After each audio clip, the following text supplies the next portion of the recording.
Fascist সাবেক প্রধানমন্ত্রী গণহত্যাকারী শেখ হাসিনা ও তার দল আওয়ামী লীগকে গত 5 আগস্ট ছাত্র জনতা অভ্যুত্থানের মধ্য দিয়ে তাদেরকে উচ্ছেদ করেছে। এই যে একদলীয় ফ্যাসিবাদী শাসন এখানে কায়েম করেছিল, সেই শাসন থেকে তাদেরকে উৎখাত করেছে। এখন এই যে তাদেরকে উৎখাত করা হলো, সেটা নাকি জনগণ আবেগের বশবর্তী হয়ে করেছিল, তাদের বিরুদ্ধে নাকি লড়াই করতে চায়নি, এবং তাদের আমলে নাকি বাংলাদেশের জনগণ অনেক অনেক বেশি ভালো ছিল। এখন নাকি দেশের অর্থনৈতিক অবস্থা খুবই খারাপ, দেশ নাকি একেবারে রসাতলে চলে যাচ্ছে, দেশে নানাবিধ যে সংকট তৈরি হয়েছে, এটা আওয়ামী লীগের আমলে কখনোই ছিল না। আওয়ামী লীগের বিকল্প কেউ নেই, মোস্ট ইম্পর্টেন্টলি হাসিনার বিকল্প এখানে হতেই পারে না, আপার বিকল্প নেই। তো এটাই বলছিল আমেরিকান প্রবাসী একজন আওয়ামী লীগার, তার নাম হচ্ছে তানভীর। একটি ফোন আলাপ ফাঁস হয়েছে, যে ফোন আলাপটি নানান ভিডিও মাধ্যমে আমরা দেখলাম, বাংলা ভিশন সহ অন্যান্য চ্যানেলে সেটি প্রচার করেছে। ইত্তেফাক এটা নিয়ে একটি রিপোর্টও করেছে, দেখলাম। মূলত হচ্ছে শেখ হাসিনা এবং ওই যে প্রবাসী আওয়ামী লীগ, তার মধ্যে কথোপকথন চলছিল। সেই কথোপকথনের ভিত্তিতেই আমরা জানতে পারলাম এই সমস্ত কথা। তো ভিডিওটি আপনারা যারা শোনেননি তারা শুনে নিতে পারেন, আমি এখানে ইনক্লুড করে দিচ্ছি। আপা আপনার কাছে আপা একটু ফোন দিছি এটা ব্যাপারে। আপা আমরা তো এখানে নিউ ইয়র্ক মহানগরে আপা যারা আছি এমদাদ ভাই নেতৃত্বে আমরা মিডিল মিসিং করতেছি আপা, কিন্তু এলাকার পরিস্থিতি আপা খুব খারাপ। কামরাঙ্গীচরে বা ক্যানিগঞ্জে আপা সকল নেতাকর্মী তো আপা হচ্ছে ওরা মানে একদম সবাই এলাকার বাইরে আপা। এখন ওদের কিন্তু আপা আমি জি আপা এখন আপা আপনি যদি বলেন আপা, আমি তো আপা এখান থেকে আমার এলাকার যে ছেলে পেলে আছে যেগুলো ছাত্রলীগ যুবলীগ, আমি যতটুকু পারি আপা সহায়তা করতেছি। আপনি যদি অনুমতি দেন, আমি যদি বলেন না তুমি এখানে থেকে ওদেরকে হেল্প করো, করলাম। আর যদি বলেন না তুমি দেশে যাও, যে একটু গুছানোর চেষ্টা করো আপা, তাহলে করবো আপা। এটা আপনার সিদ্ধান্ত আপা। না, এখানে বসে এখন সাহায্য করো, সেটা সবচেয়ে বেশি কাজে লাগবে। জি জি আপা, আর পরে গেলে হবে। জি আপা। গেটটা দেখে নাও। আর আপা ওই যে আইনজীবীরা আপা দাঁড়াতে পারতেছে না আপা, এই বিষয়ে যদি আপনি কোনো পরামর্শ দিতেন আপা, তাহলে তো আপা একটু ইয়ে হইতো। না, আইনজীবীরা যেতে পারে না, দাঁড়াতে পারে না, সেখানে করে। তো সেখানে যখন আইনজীবীরা যাবে, সেখানে ওদের বলো যে আমাদের লোকজনদের অর্গানাইজ করে সোজা কোর্টে ওখানে যাই। আর তাছাড়া তো আর কোনো ওয়ে নেই আপা। তবে আমি কালকে সিদ্দিক ভাইয়ের সাথে কথা কাজ করতে হবে। জি আপা, তোমার একটা কাজ করো, তোমার যেখানে আসো ওখানকার এখন তো ইলেকশন চলছে। জি আপা। ওইসব তাদের ক্যাম্পেনিং এর সময় ওদের লোকাল যে ইলেকশন হচ্ছে সেখানে ক্যাম্পেনিং এর সময় তার সঙ্গে যোগাযোগ রাখা, ক্যাম্পেনিং এর সহযোগিতা করার সাথে সাথে মানে এই বিষয়গুলি জানায় রাখা, তারপর যখন মানে ওদের কাছে একটা সাপোর্ট নিয়ে আসা। জি আপা। আপনি আপা আমার ব্যক্তিগত অভিমত, আমার যেটা মনে হয় আপা, আমার সাথে সবাই একমত হবে কিনা জানি না, আমার মনে হচ্ছে আপা এবার রিপাবলিকানরা যাবে আপা। ট্রাম্প আবারও আসতেছে আপা, কারণ আমেরিকানরা তো আপা ব্যাপার আছে একটু নারী নেতৃত্বের ব্যাপারে, এখন তো এগুলা বলা যায় না, তো নিজেও বুঝেন ওরা হয়তো। আমার মনে হয় ট্রাম্প আবারও আসতেছে আপা, রিপাবলিকানরা আসলে আমাদের জন্য খুবই ভালো হবে আপা। আচ্ছা, না সে যে আসুক, আমার মনে হয় যে ওখানে প্রার্থী যে পপুলার জিতবে, তার সাথে আমাদের একটা এখন থেকে তাদের ক্যাম্পেনিং এ থাকলে পরে তাদের সাথে যোগাযোগ হলে পরে ভবিষ্যতে কাজে লাগবে। জি আপা। আর একটা আপা যেহেতু আমি সবাইকে বলেও দিচ্ছি যে যার যার এলাকায় যে যেখানে থাকে সেখানে, কারণ ওরাই ভোটারদের আবার গুরুত্ব দেয়। তো আমাদের বাঙালি ভোটাররা তো যায় ভোট দিতে, বিদেশে তো কম যায়। জি আপা। আপা এমনিতে আপা আপনি আপা কিছু মনে করবেন না, আমি পরে মাঝখানে শুনছিলাম আপনার গাজিয়াবাদ থেকে আপা দিল্লিতে ট্রান্সফার করছে আপা, আপনি নিজের দিকে আপা খেয়াল রাখবেন আপা। আপা আপনি আছেন আপা, ট্রান্সফার করছে মানে একটা কোথায় ট্রান্সফার করছে আমার ওই যে বাংলাদেশে আপা একটা নিউজ আসছে আপনাকে গাজিয়াবাদ থেকে দিল্লিতে নাকি ট্রান্সফার করছে আপনাকে হেলিকপ্টার দিয়ে, এরকম একটা নিউজ আসছে আপা। হেলিকপ্টার দিয়ে? জি, এটা নিউজ আসছে জায়জা দিনে আপু, পরশু দিন আপা ওই জায়জা দিনে আপনার হচ্ছে ওদের অনলাইন ভার্সনে এটা ভিডিও দেখাইছে আপনাকে নাকি ওই যে গাজিয়াবাদ থেকে দিল্লিতে নাকি ট্রান্সফার করছে আপা। ভিডিও দেখাইছে যে কোন দেশের হেলিকপ্টার সেটা না, এটা না আপা, এটা ভিজুয়াল একটা হেলিকপ্টার দেখাইছে আন্তাজে, কিন্তু এটা নিউজ দিছে আপা। আপনি চাইলে আমি আপনাকে ভিডিওটা পাঠিয়ে দেবো আপা হোয়াটসঅ্যাপে।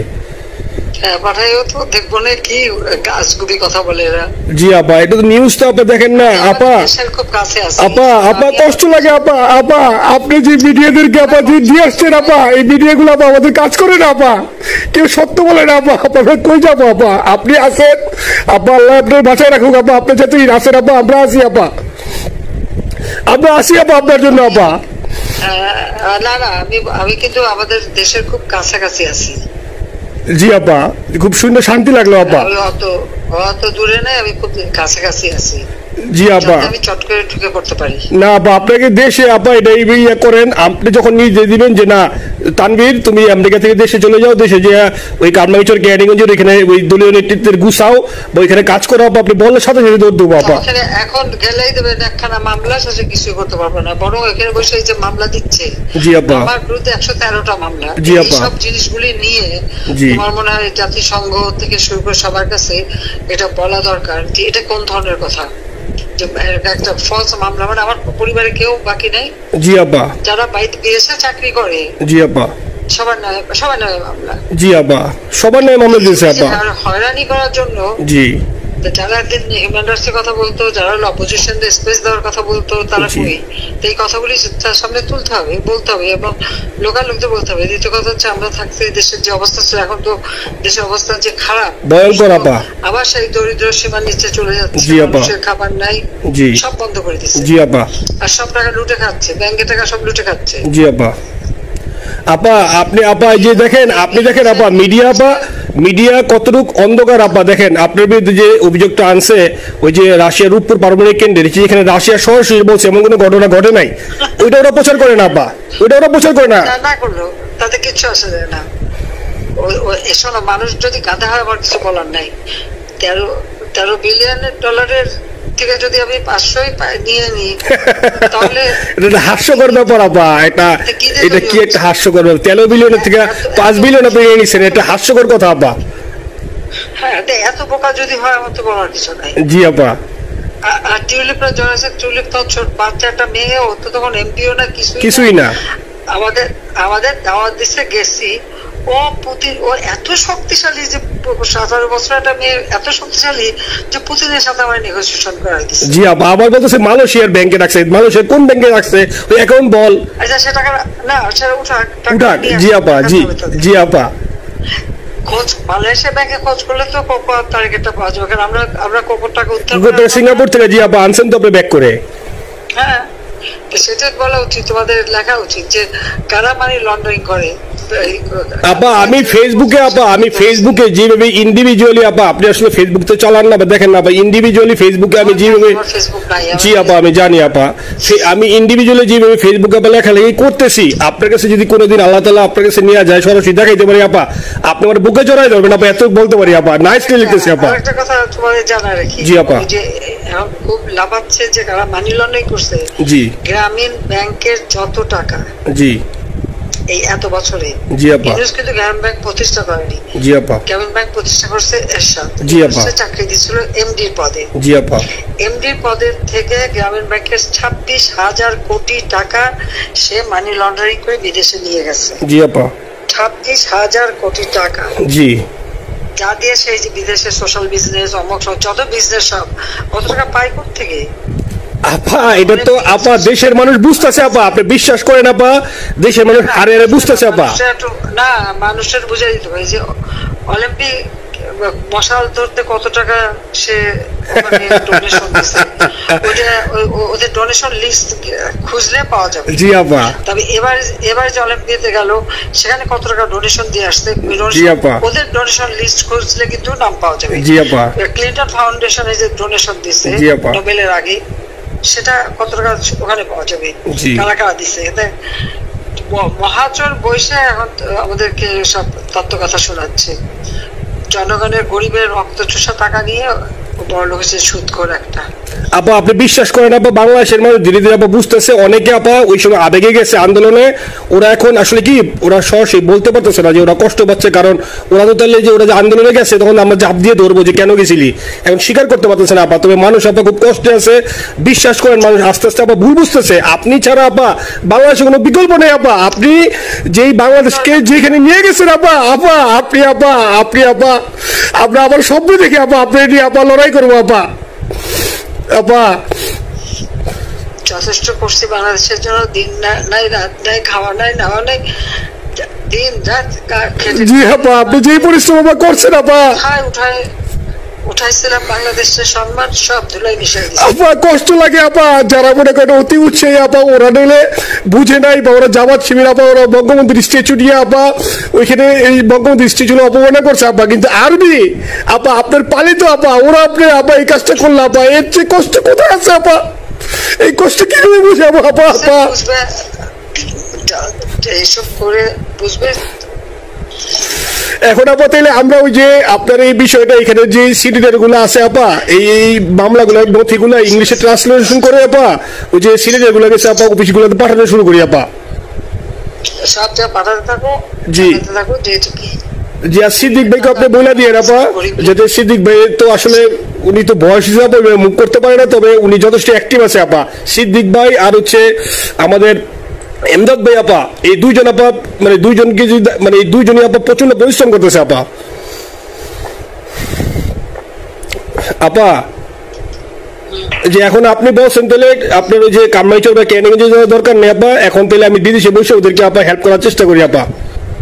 তুমি ওদের হেল্প করো, কারণ সবাই তো ঘর বাড়ি পুরাই দিছে, জি আপা, জি যতদূর পারো এদেরকে একটু। জি আপা, আপনি যখন নিজে দিবেন আপা, তখনই আপা এলাকায় যে আপা ওদেরকে গুছানো শুরু করবো আপা। তাদের কথাবার্তা তো শুনলেন, যদিও ফাঁসকৃত কথা শোনা অনুচিত, কিন্তু যেহেতু ফাঁস হয়েই গেছে সেহেতু না শুনে তো আর কোনো উপায় নেই। একটা ব্যাপার আমি লক্ষ্য করেছি, সেটা হলো এখানে প্রশাসনিক বডি যেগুলো রয়েছে, যেরকম আর্মি, পুলিশ, এই ধরনের বডিগুলো, তারা একে অন্যের প্রতি আনুগত্য প্রকাশ করতে নাকি প্রফেশনাল যে কমান্ড আছে সেগুলো ফলো করতে 100 বার স্যার স্যার স্যার বলেন। তো সেইটা আমার বারবার মনে হচ্ছিল, এই যে আপা আপা আপা আপা গো ইত্যাদি। তো এই ব্যাপারটাতে আমার কাছে যেটা মনে হয় সেটা হচ্ছে যে আনুগত্য প্রকাশের একটা মাধ্যম। এই আনুগত্য প্রকাশই বলে দেয় যে আসলে কতটা এক ব্যক্তি কেন্দ্রিক ছিল আওয়ামী লীগ। তাকে সম্মান দিয়ে কথা বলা ডেফিনেটলি ঠিক আছে, কিন্তু এই যে আনুগত্য প্রকাশ করার ব্যাপার থেকে 100 বার আপা বলে সম্বোধন করা, এইটা আসলে একেবারেই আমার কাছে খুব বিরক্তিকর লাগে। সো সেটা আমি দেখতে পাচ্ছিলাম। এনিওয়ে, এখানে দুটো বিষয়। একটা বিষয় হচ্ছে যে আওয়ামী লীগ নানানভাবে এই দেশের ক্ষমতা হস্তগত করার চেষ্টায় আছে এবং তারা সুযোগ পেলেই নানানভাবে এখানে এই সরকারকে অস্থিতিশীল করে, দেশের পরিস্থিতিকে অস্থিতিশীল করে তারা আবার ক্ষমতায় বসবে। আর দ্বিতীয় দিকটি হচ্ছে যে আওয়ামী লীগের আসলে এখন কোনো উপায় নেই। তারা এত পরিমাণ কোণঠাসা হয়েছে, তাদের নেত্রী এখান থেকে পালিয়ে গিয়েছে এবং তারা যে পরিমাণ হত্যা মামলার শিকার হয়েছে, মানে হত্যা মামলা তাদের নামে হয়েছে, সত্য হত্যা মামলাই, আপনারা তো জানেনই। তো এই হত্যা মামলাকে কিভাবে ট্যাকেল দিবে সেটা নিয়েও ভয়ে আছে এবং দেশে আসলে যে তারা এই মামলায় জেলে যাবে সেটা তো নিশ্চিত। তো সেই কারণে দেশেও আসতে পারছে না। আবার দেখা গেল কি যে শেখ হাসিনা সে বলছে যে এই ধরনের মামলায় আসলে তেমন কিছুই হবে না।